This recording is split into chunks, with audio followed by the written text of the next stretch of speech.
Ladies and gentlemen, welcome back to the analysis of YOLENO TV. I hope you're well from wherever you're watching this channel. Yesterday was a very significant day for Azimio and Raila Amolo Odinga's political career. Yesterday, the series of events were that there was the NADCO report which was presented to Raila Amolo Odinga and to William Samoei Ruto. Wenyekiti wa kamati ya maridhiano Kalonzo Musyoka na Kimani Ichung'wah waliwasilisha ripoti hiyo kwa rais katika ikulu ya Nairobi. Kamati hiyo iliwasilisha ripoti hiyo kwa kinara wa Azimio Raila Odinga. And on the same day, it's alleged that William Samoei Ruto endorsed the NADCO report and Raila Amolo Odinga also endorsed this report. Issues contained in this document are not Azimio or Kenya Kwanza issues. These are Kenyan issues. But the only concerning thing is that EUGENE WAMALWA did not endorse that report. And also, when Raila was giving that press statement regarding that NADCO report, EUGENE WAMALWA is alleged that he was not in attendance. Members of the National Dialogue Committee, NADCO, officially presented their report to Azimio leader Raila Odinga on Friday. Conspicuously missing was one of the members of the 10-member committee, EUGENE WAMALWA. 9 out of the 10 committee members signed. WAMALWA dissented, blaming the Kenya Kwanza team for their perceived lack of commitment to tackling the high cost of living. Then there is also a story that EUGENE WAMALWA wrote to the Parliament Speaker that he personally doesn't support the NADCO, and as a result, EUGENE WAMALWA in his letter indicated that he is not interested in the allowances which were paid to the people who attended that NADCO session. So you also understand that the story that's doing the round is that soon after Raila Amolo Odinga received that report, he jetted out of the country and went to Rwanda, whereby there were pictures which circulated regarding the meeting between Paul Kagame and Raila Amolo Odinga. And from the Facebook posting and from the social media posting, Paul Kagame acknowledged that Raila Amolo Odinga is worth the AUC position. But that's not what we want to discuss in this analysis, ladies and gentlemen. There is a letter that EUGENE WAMALWA wrote. This letter and the contents of this letter is the reason why we want to talk about some things, because I have realized that there is something unique in this letter. But before we get further on this analysis, please take 1 second, go below there, there's a button written subscribe. Please subscribe to this channel, please like this video, and to those who supported us before, I want to tell you here that I'm forever grateful for that support, because without you this channel cannot grow. So let's delve further into this analysis. EUGENE WAMALWA was part and parcel of the team, the NADCO team, the team that conducted his session during the Bomas meetings. And one funny thing with some of the things that we picked from that the NADCO session were videos like this one. Yes. You said we removed the National Tallying Center. Yes. Then how do we collect all these results from the polling stations and centers? Where do we tally them? Normally at Bomas is where the fight is, not right at the polling station. So after all the results of the members of parliament have been declared, MCAs, governors, women reps and senators, everybody dashes to the National Tallying Center. So we're asking ourselves, why is it that everybody is dashing towards the National Tallying Centers and yet they are voted at the polling stations? Also during the same session, we discovered that the control of budget made some chilling revelations about how the government is overspending. The government is spending beyond the allocated budget.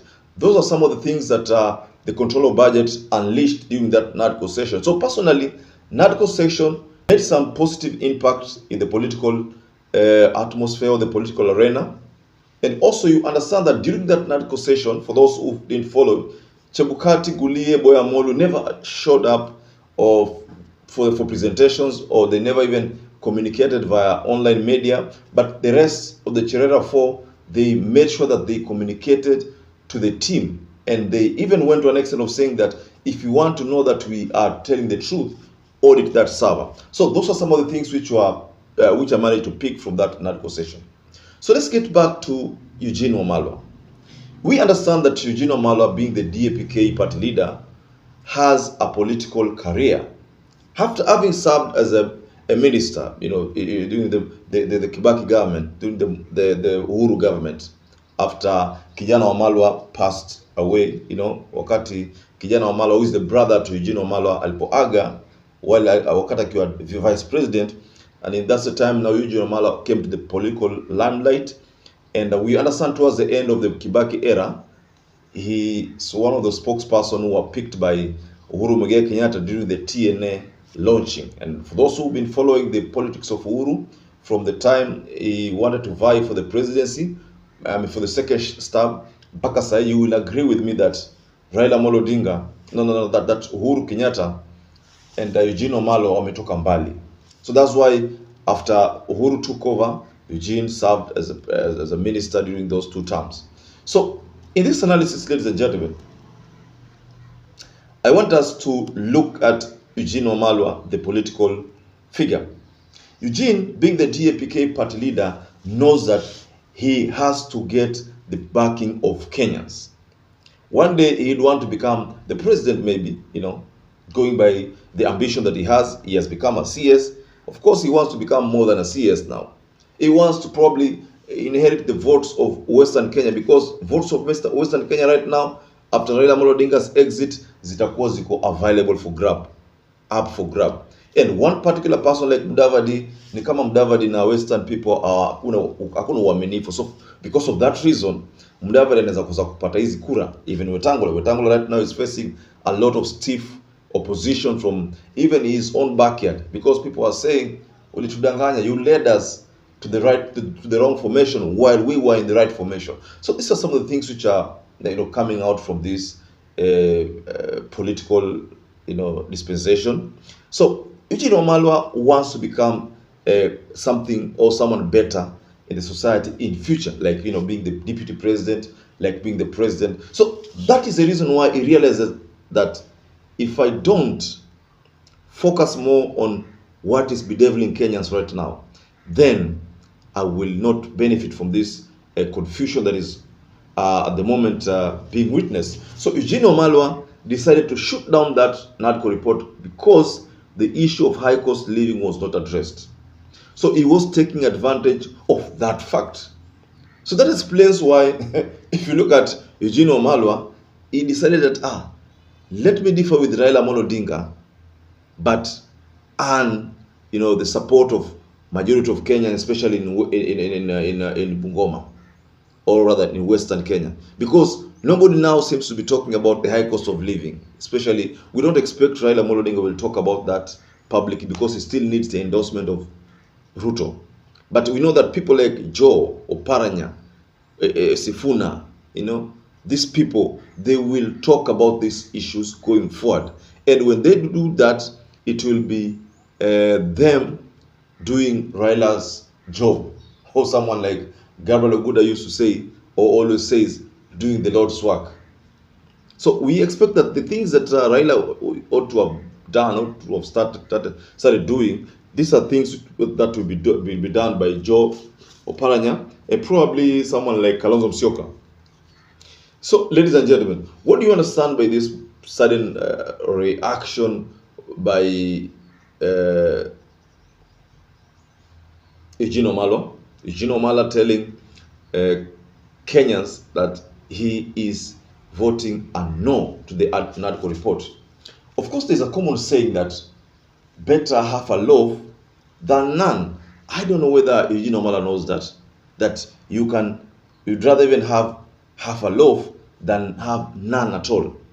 So what Raila Amolo Odinga and the team were doing is not just to endorse the old document that kwa sababu wamefurahia. No, it is the concept of better half a loaf than none. I think that is what Eugene WAMALWA ought to have, first of all, thought of before making such a move. I think he's the only person, apart from Martha Karua, who has written a letter to this speaker. We have not seen or heard about Martha Karua's move at asipate allowance. We know about Eugene Wamalwa, aliandika kwamba asipewe allowance because there's a time I understand he was requested to provide banking details, so I think for that deposit to be done, lakini ali decline. So what he did, he just wrote a letter. I think this is what he reacted to, writing a letter. Hiyo letter ilikuwa, the bottom line ni kwamba hana haja na zile pesa ambazo anasema kwamba ni waste of public funds. So ladies and gentlemen, I'd like to rest my case here. But what do you think about this move by Eugene Wamalwa? Just go below the comment section and tell us your reaction. So perhaps if you watch this video and you have not subscribed, please take 1 second, go below there, there's a button written subscribe. Please subscribe, please give this video a like. So until you catch up again, stay safe and stay blessed.